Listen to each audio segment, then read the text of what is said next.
Dear students, good morning. कक्षा 7वीं, पुस्तक का नाम है हमारा पर्यावरण और पाठ 3 हमारी बदलती पृथ्वी।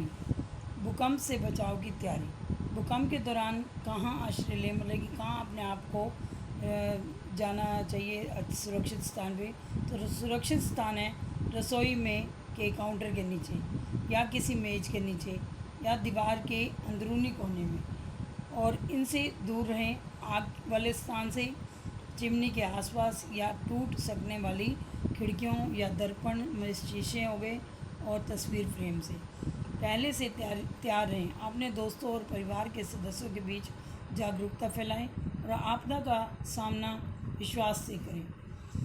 मुख्य स्थल आकृतियाँ। अपक्षय और अपरदन नामक दो प्रक्रमों द्वारा दृश्य भूमि लगातार विघटित होती रहती है। पृथ्वी की सतह पर शैल टूटने से, शैल होती है चट्टानें टूटने से अपक्षय की क्रिया होती है, और भूदृश्य पर जल, पवन और हिमस बर्फ जैसे विभिन्न घटकों के द्वारा होने वाले क्षय को अपरदन कहते हैं। क्षय मीन्स इनका आपस में टूटना।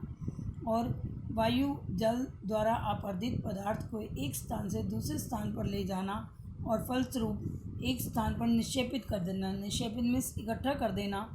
और अपरदन एवं निक्षेपण के ये प्रक्रम पृथ्वी के धरातल पर विभिन्न स्थल आकृतियों का निर्माण करते हैं। नदी के कार्य।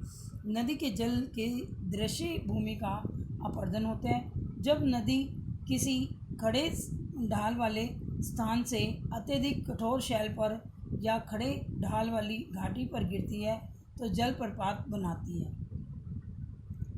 जब नदी मैदानी क्षेत्र में प्रवेश करती है तो वह मोड़दार मार्ग पर बहने लगती है, और नदी के इन्हीं बड़े मोड़ों को विसर्प कहते हैं। विसर्प मीन्स जैसे इसकी सर्प जैसी आकृति हो जाती है।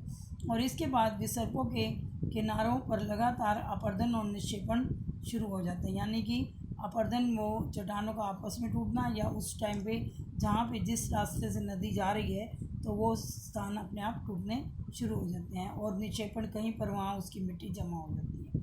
विसर्प लूप के सिरे निकट आते जाते हैं और समय के साथ विसर्प लूप नदी से कट जाते हैं और एक अलग झील का निर्माण बनाते हैं, जिसे चाप झील भी कहते हैं। और कभी कभी नदी अपने तटों से बाहर बहने लगती है, तटों में किनारों से बाहर बहने लगती है, तो फलस्वरूप निकटवर्ती क्षेत्रों में बाढ़ आ जाती है, और बाढ़ के कारण नदी के तटों के निकटवर्ती क्षेत्रों में महीन मिट्टी और महीनोती बारीक मिट्टी एवं अन्य पदार्थों का निक्षेपण करती है, मीन्स जमा कर देती है।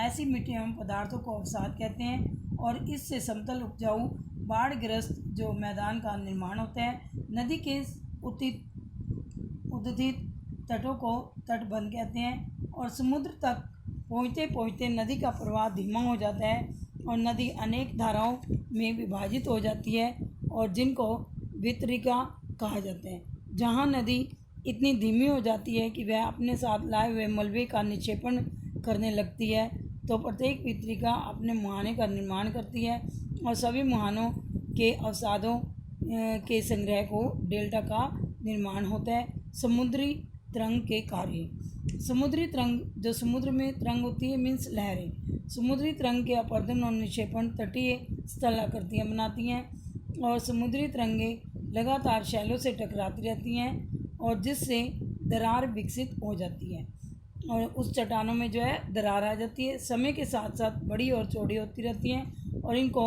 समुद्री गुफा कहते हैं। इन गुफाओं के बड़े होते जाने पर वह केवल छत पर ही बचती है, और जिसे तटीय मेहराब बनते हैं, और लगातार अपरदन छत को भी तोड़ देता है और केवल दीवारें बचती हैं, और दीवार जैसी इन आकृतियों को स्टैक कहते हैं। और समुद्री जल के ऊपर लगभग ऊर्ध्वाधर उठे हुए ऊंचे शैलीय तटों को समुद्र भृंगु कहा जाता है, और समुद्री तरंगे किनारों पर अवसाद जमा कर समुद्री पुलिन का निर्माण करते हैं। अब हिमनद के कार्य क्या हैं। हिमनद जो होती है यानी कि बर्फ़ की नदी, हिमानी बर्फ़ की नदियाँ होती हैं, और हिमनद अपने नीचे की कठोर चट्टानों से गोलाश्मी मिट्टी और पत्थरों को अपरदित कर देती हैं। अपरदित मीन्स तोड़ देती हैं।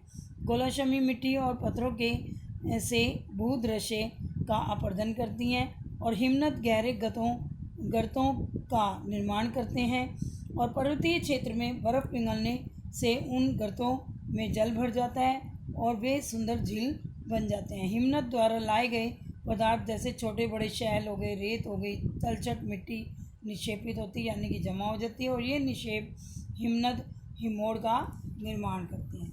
पवन के कार्य, पवन क्या होती है? हवा।